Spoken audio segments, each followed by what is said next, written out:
Halo semua, selamat datang di channel kami, Jurnal Kriminal bersama saya Atika Hawalo. Bagi Anda yang menyukai pembahasan tentang kasus-kasus kriminal, kami sengaja membangun channel ini untuk Anda.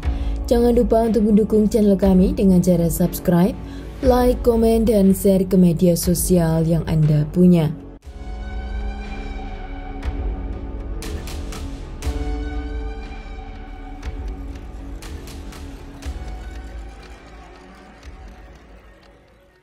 Caroline Laus Crouch lahir pada tanggal 12 Juli pada tahun 2001 di kota Athena. Dia adalah putri dari seorang pensiunan insinyur yang bernama Crouch dan istrinya yang bernama Susan Della Cuesta. Caroline pada usianya yang ke-8 tahun, dia pindah bersama keluarganya ke Pulau Alonissos, tempat dia dibesarkan. Ketika dia berusia 16 tahun, dia bertemu calon suaminya yang bernama Babis. Usia Babis 13 tahun lebih tua daripada Caroline. Dan Caroline saat itu masih sangat remaja, dan Babis sudah menginjak dewasa. Babis adalah seorang pilot helikopter. Dia juga memberikan kelas pelatihan bagi orang-orang yang akan menjadi pilot. Ketika Caroline berusia 18 tahun, mereka memutuskan untuk menikah, tepatnya pada tanggal 15 Juli pada tahun 2019 di negara Portugal. Tidak lama kemudian, Caroline melahirkan anak pertamanya, yaitu seorang bayi perempuan yang diberi nama Lydia. Pada tanggal 11 Mei pada tahun 2021, saat itu Caroline berusia 20. Dan Babis saat itu berusia 33 tahun. Sedang anak mereka yang bernama Lydia, dia berusia 11 bulan. Dan keluarga mereka ini tinggal di kapital di negara Grazia, yaitu di kota Atenas.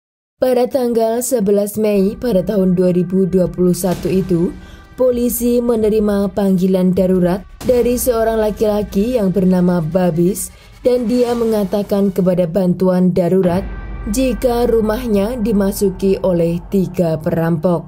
Polisi langsung datang dengan sangat cepat sekali ke rumah Babis, dan ketika polisi masuk ke rumah tersebut, mereka sangat terkejut karena di rumah tersebut terdapat crime scene yang sangat mengerikan. Caroline tergeletak di atas kasur, sudah tidak bernyawa. Sedang bayinya Lydia berada di samping tubuh ibunya sambil menepuk-nepuk dada ibunya dan sambil menangis seakan-akan dia membangunkan ibunya. Babis ditemukan terikat dan tersumpal mulutnya di samping tempat tidur, masih di kamar yang sama, di mana Caroline dan putrinya pasangan itu Lydia juga ditemukan. Polisi menelusuri seluruh rumah untuk mencari apa yang sebenarnya terjadi. Dan polisi menemukan anjing keluarga tersebut di balkoni juga dalam keadaan tewas. Kejadian yang menimpa keluarga ini tergolong perampokan yang sangat keji, hingga menewaskan seorang wanita muda yang masih memiliki seorang bayi. Setelah polisi dan penyelidik mengevakuasi tubuh Caroline dan menyelamatkan bayinya, lalu polisi membawa Babis untuk dimintai keterangan di kantor polisi. Menurut pernyataan yang diberikan kepada pihak kejaksaan oleh Babis, dia mengatakan beberapa jam setelah tengah malam, tepatnya jam 4.30 pagi, 3 perampok bersenjata dan berkerudung memasuki kediaman pasangan itu melalui jendela ruang bawah tanah mereka. Setelah mereka masuk di rumah itu, ada anjing di dalam rumah tersebut. Dan agar anjingnya tidak menggonggong, mereka membunuh anjing keluarga terlebih dahulu dengan menggantung di rel tangga balkoni. Kemudian mereka naik ke lantai 2, di mana kamar tidur pasangan itu berada. Dan para perampok menodongkan senjata api kepada mereka dan meminta uang mereka.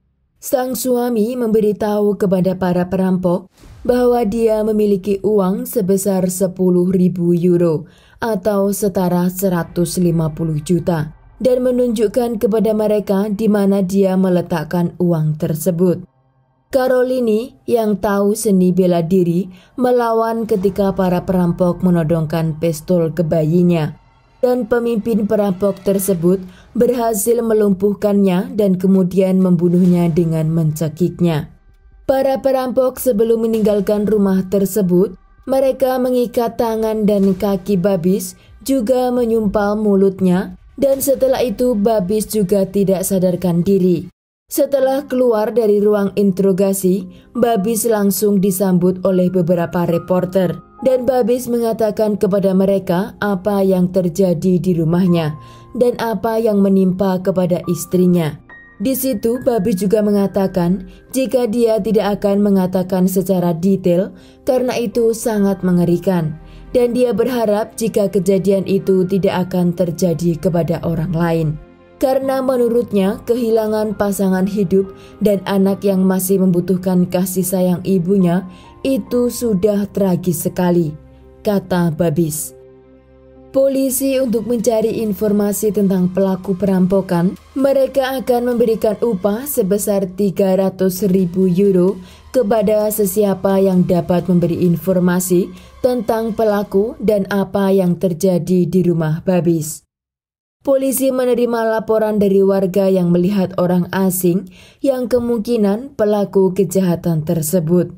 Namun setelah diselidiki, orang turis tersebut tidak ada di dekat rumah Babis saat terjadinya kejahatan. Setelah sebulan kematian Carolini, Babis mendapat beberapa interview. Dan dia mengatakan jika kehidupannya telah berakhir setelah 3 orang asing masuk ke dalam rumah mereka.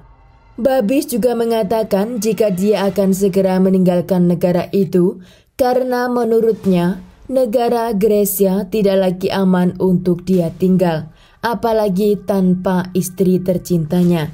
Selama penyelidikan yang dilakukan di kediaman Babis, tidak ada jejak pelanggaran di jendela tempat para perampok masuk.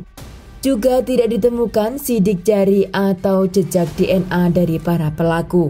Investigasi aparat penyelidik dilanjutkan dengan pencarian kendaraan yang digunakan oleh para pelaku.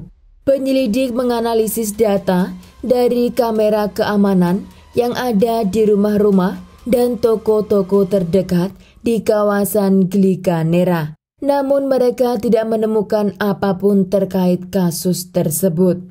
Setelah dilakukan penelitian di tubuh Carolini, polisi mengatakan jika di tubuh korban tidak ditemukan luka cakaran atau goresan jika memang dia melakukan bela diri atau memberontak kepada para perampok seperti yang dikatakan oleh suaminya. Satu keunikan yang pihak forensik temukan di kuku korban adalah DNA miliknya sendiri, anaknya dan juga suaminya. Pihak penyelidik selama beberapa bulan terus menelusuri kasus Carolini hingga mereka meneliti jam tangan milik korban yang saat kejadian masih dia pakai. Dan jam tangan yang dimiliki oleh Carolini adalah tipe jam yang dapat mengukur detak jantung atau kesehatan. Dan peneliti menemukan jika detak jantung Carolini berhenti beberapa jam sebelum waktu perampokan yang dikatakan oleh Babis. Dari analisis bukti, ponsel, arloji biometrik, dan kamera CCTV, ditemukan bahwa ada perbedaan yang signifikan dalam waktu yang dilaporkan oleh Babis dalam pernyataannya kepada otoritas. Secara khusus, kartu memori kamera CCTV telah dilepaskan pada pukul 1.20 pagi, bukan seperti yang dikatakan oleh Babis pada pukul 4.30 saat para perampok memasuki rumah mereka. Terakhir, analisis aplikasi ponsel Babis menunjukkan bahwa beberapa aplikasi berjalan selama dia diduga diikat dan disumpal oleh para perampok. Inilah kesimpulan kronologi malam naas itu. Pada pukul 00.35 malam, Babis mengirim pesan kepada istrinya bahwa dia berada di lantai atas. Dan pada pukul 1.20 pagi, Babis mengambil memory card dari seluruh kamera CCTV di rumah tersebut. Setelah itu, mereka berdua saling mengirim pesan yang intinya melecehkan satu sama lain. Lalu Babis mengikat tubuh Carolini di atas tempat tidur. Pada pukul 4 pagi, jam biometrik milik Carolini menyatakan detak jantungnya berhenti. Setelah tahu istrinya meninggal, Babis kemudian menghabisi anjing peliharaannya. Lalu pada pukul 6 pagi, Babis menelpon layanan darurat dan melaporkan versinya. Jika kita teliti lebih dalam dari awal, sudah menunjukkan kejanggalannya. Bagaimana Babis bisa menghubungi layanan darurat jika dia dalam keadaan terikat kaki dan tangannya, juga mulutnya disumpal dan matanya disekap. Namun yang mengherankan, pihak penyelidik memakan waktu yang cukup lama untuk mencari tahu apa yang sebenarnya terjadi dan siapa pelaku semua kejahatan tersebut. Pada tanggal 11 Mei terjadinya pembunuhan terhadap Carolini. Akhirnya pada tanggal 17 Juni, sebuah helikopter polisi dikirim ke Alonisos di mana upacara pemakaman korban diadakan. Petugas polisi yang pergi ke sana memberitahu suami korban bahwa ada informasi penting dan baru yang telah muncul dalam kasus istrinya dan mendesaknya untuk segera mengikuti mereka ke kota Athena. Setelah penyelidik menunjukkan bukti kepada Babis dan diinterogasi selama 8 jam, akhirnya dia mengakui dengan kesaksian yang panjang kepada Direktorat Jenderal Polisi di Attika. Di sana Babis mengaku bahwa dia membunuh Carolini, mengklaim bahwa malam itu terjadi pertengkaran besar antara mereka. Babis mengatakan setelah pertengkaran tersebut, Carolini akan segera meninggalkan rumah dan dia akan membawa anaknya yang bernama Lydia bersamanya. Pertengkaran belum selesai, Carolini memutuskan untuk pergi ke kamar tidur dan di sana dia tertidur. Masih dalam keadaan marah dan kesal, Babis melihat kesempatan untuk mengakhiri kemarahannya. Lalu dia menaruh kedua tangannya di leher istrinya hingga istrinya tewas di tempat. Lalu setelah itu dia ikat istrinya dengan tali. Namun di kamar itu dia melihat anjingnya sedang duduk mengawasi apa yang dia lakukan. Maka dia pun akhirnya mengakhiri anjing peliharaannya itu dengan membawa anjing tersebut ke kamar mandi dan memasukkannya ke bak mandi hingga tewas. Lalu anjing tersebut dia ikat di pagar balkoni. Karena saat itu Babis berpikir setelah kejahatan itu dia akan segera meninggalkan negara Grecia bersama putrinya dan anjingnya tidak ada yang mengurusi. Maka dia memutuskan untuk membunuhnya. Dan pada saat itu anaknya yang masih berusia 11 bulan menangis mencari ibunya. Dan Babis memutuskan untuk menaruh bayi tersebut di samping tubuh ibunya yang sudah tidak bernyawa.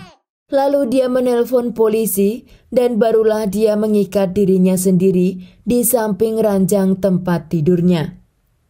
Upaya Babis mengalihkan penyelidikan dengan mengklaim kejahatan tersebut adalah perampokan karena dia tidak ingin anak mereka yang berusia 11 bulan tumbuh tanpa salah satu dari orang tuanya. Pada tanggal 18 Juni, Babis yang telah mengakui semua kejahatannya, dia didakwa dengan 2 kejahatan dan 2 pelanggaran ringan, yaitu pembunuhan yang dilakukan dalam keadaan tenang, penganiayaan hewan, laporan palsu dan kesaksian palsu karena pernyataan yang dia berikan kepada kejaksaan. Selama Babis mendekam di penjara, anaknya yang berusia 11 bulan yang bernama Lydia, hak asuhnya diserahkan kepada kedua orang tua Carolini. Dan pada tanggal 16 Mei pada tahun 2022, kira-kira 1 bulan setelah dimulainya persidangan, juri gabungan dengan suara bulat menyatakan bahwa Babis bersalah atas pembunuhan yang dilakukan dalam keadaan tenang membunuh hewan pendamping, serta pelanggaran ringan berupa laporan palsu dan kesaksian palsu. Dia dijatuhi hukuman seumur hidup dan hukuman tambahan 10 tahun penjara untuk eksekusi anjing keluarga serta denda 20.000 euro atau setara 30 juta. Dia juga dijatuhi hukuman tambahan lagi selama 11 tahun dan 6 bulan penjara karena menyesatkan pihak berwenang. Sekian kasus hari ini, jangan lupa tinggalkan like dan komen. Jika Anda tidak keberatan, klik tombol subscribe untuk mendukung channel kami. Terima kasih saya ucapkan kepada Anda para subscribers. Sekian, sampai jumpa di kasus berikutnya.